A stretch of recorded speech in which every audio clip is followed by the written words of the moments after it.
मंडळी, दिवाळीत जसे फटाके फुटल्यानंतर त्यांची कागद सगळीकडे पसरतात, अगदी तशीच अवस्था देशात सध्या प्रादेशिक पक्षांची होताना दिसते. आधीच अस्तित्व टिकवण्यासाठी धडपडत असलेले प्रादेशिक पक्ष त्यात आता अजून खासदार आणि आमदार सोडून चालल्यानं अधिकच कमजोर होताना दिसत आहेत. महाराष्ट्रातच बघायचं झालं तर बाळासाहेब ठाकरेंची शिवसेना आणि शरद पवारांची राष्ट्रवादी फुटून भाजपासोबत सत्तेत भागीदार झाले. तिकडे पश्चिम बंगालमध्ये विधानसभा निवडणुकीचा निकाल येताच ममतांचा अर्ध्यापेक्षा जास्त पक्ष भाजपाला जॉईन झाला. आणि आता महाराष्ट्रात शांतता होती तर उद्धव ठाकरेंचे उरले सुरले खासदारही शिंदेच्या शिवसेनेत प्रवेश करून भाजपाचाच भाग होणार आहेत. त्यामध्ये ओमराजे निंबाळकर, नागेश पाटील आष्टीकर, भाऊसाहेब वाकचौरे, संजय दिना पाटील, संजय जाधव आणि संजय देशमुख यासारखे खासदार सामील आहेत. तर ठाकरेंसोबत अनिल देसाई, अरविंद सावंत आणि राजाभाऊ वाजे हे खासदार आहेत. पण मंडळी, केंद्रात आणि राज्यात भक्कम सरकार असूनही भाजप आणि शिवसेना अजूनही विरोधी पक्षांचे खासदार का पडतोय? खासदारांची संख्या वाढून भाजपाला नेमकं काय साध्य करायचंय? मध्यंतरी संसदेत बहुमत न मिळाल्यानं अर्धवट राहिलेला डिलिमिटेशनचा विषय पूर्ण करण्यासाठी भाजपा हे सगळं करतंय का? आणि जर खरंच भाजपाचा हा मनसुबा पूर्ण झाला तर त्याचा त्यांना काय फायदा होईल?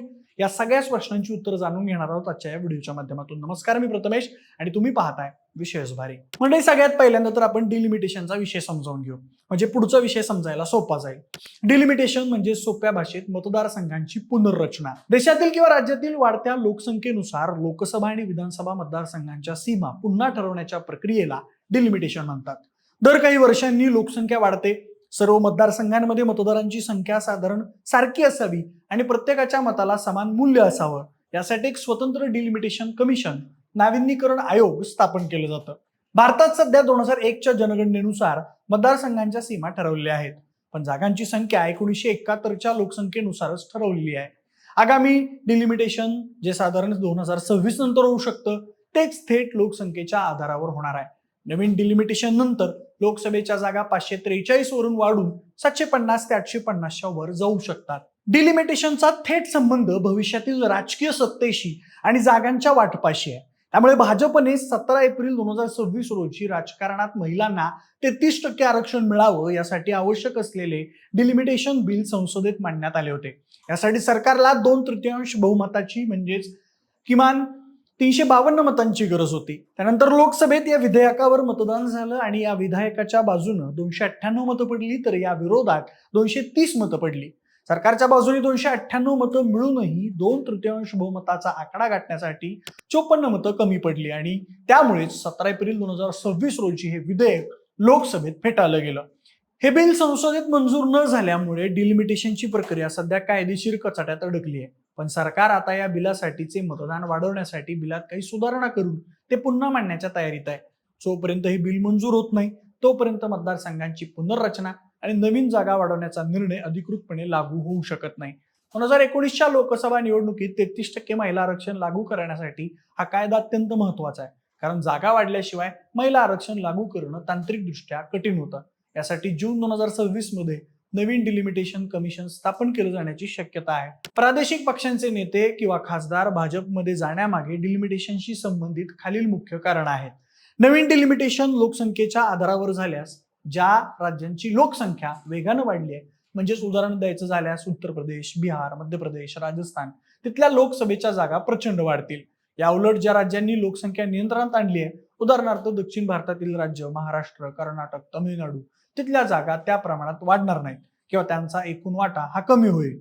भाजपची ताकद उत्तर भारतात जास्त आहे, त्यामुळे डिलिमिटेशन नंतर भाजपचं पारडं अधिक जड होण्याची शक्यता आहे.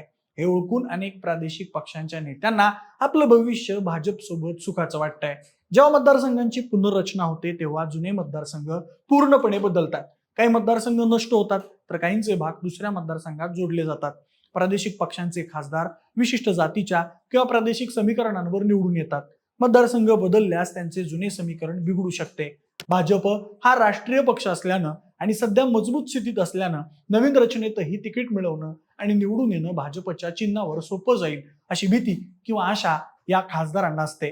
नवीन रचनेत लोकसभेच्या जागा वाढणार असल्यानं भाजपला प्रत्येक राज्यात अनेक नवीन उमेदवारांची गरज पडणार आहे. प्रादेशिक पक्षांमधील महत्वाकांक्षी नेत्यांना दिसतंय की त्यांच्या स्वतःच्या पक्षात राहिल्यास त्यांना मर्यादित जागांमुळे संधी मिळणार नाही, पण भाजपमध्ये गेल्यास वाढलेल्या जागांवर त्यांना किंवा त्यांच्या समर्थकांना संधी मिळू शकते. डिलिमिटेशनमुळे भविष्यात देशाचा राजकीय नकाशाच बदलणार आहे आणि भाजपचा प्रभाव अधिक वाढण्याची शक्यता वर्तवली जाते. प्रादेशिक पक्षांच्या खासदारांना आपलं राजकीय अस्तित्व टिकवून ठेवण्यासाठी आणि बदलत्या मतदारसंघांमध्ये सुरक्षित राहण्यासाठी भाजप हा एक सुरक्षित पर्याय वाटतोय आणि त्यामुळेच भाजपाने प्रादेशिक पक्षांना सुरुंग लावून त्यांचे खासदार फोडण्याचा सपाटाच जणू लावलेला आहे. त्यांना संसदेत हे बिल मंजूर करून घेण्यासाठी 2/3 बहुमताची म्हणजेच किमान 352 खासदारांच्या मतांची गरज आहे. त्यासाठीच ते सध्या साम दाम दंडभेद अशी कुठलीही रणनीती वापरून देशभरात एनडीएला सपोर्ट करणारे खासदार कसे वाढवता येतील यासाठी झटत आहेत. पश्चिम बंगालमधून टीएमसीचे 20 खासदार, ओडिशामधून बीजेडीचे काही खासदार आणि महाराष्ट्रातून उद्धव ठाकरेंच्या शिवसेनेचे 6 खासदार सध्या भाजपच्या रडारवर आहेत. म्हणजेच जवळपास त्यांचा प्रवेश निश्चित झालेलाच आहे. त्यामुळे उद्धव ठाकरे आणि संजय राऊत त्यांचे खासदार फुटू नये म्हणून प्रयत्न करताना दिसत आहेत. पण त्यांच्या प्रयत्नांना यश येईल असं अजिबात वाटत नाहीये. तर एकूणच या फोडाफोडीच्या राजकारणामागे भाजपचा प्लॅन बी हा डिमिलिटेशन असू शकतो असं आता माध्यमांमध्ये दिसू लागलाय. म्हणूनच 352 मतांसाठीचा जुगाड करून कुठल्याही परिस्थितीमध्ये मतदारसंघांची पुनर्रचना करायची आणि भारतामध्ये मतदान अंकात उत्तरेकडील जास्त मतदानाचा भाग आणि दक्षिणेकडील कमी मतदानाचा भाग करून कोणताही कायदा सभेत मंजूर करायचा अशा ठराविक गोष्टींची रचना भविष्यात घडू शकते असा अंदाज आता सगळीकडे माध्यमांमध्ये व्यक्त होताना दिसतोय. बाकी शिवसेनेच्या पाठून भाजपच्या या प्लॅन बी बद्दल तुम्हाला काय वाटतंय आम्हाला कमेंट बॉक्समध्ये नक्की सांगा. सोबतच आपल्या विशेष भारीच्या युट्यूब चॅनलला सबस्क्राईब करायला अजिबात विसरू नका. धन्यवाद.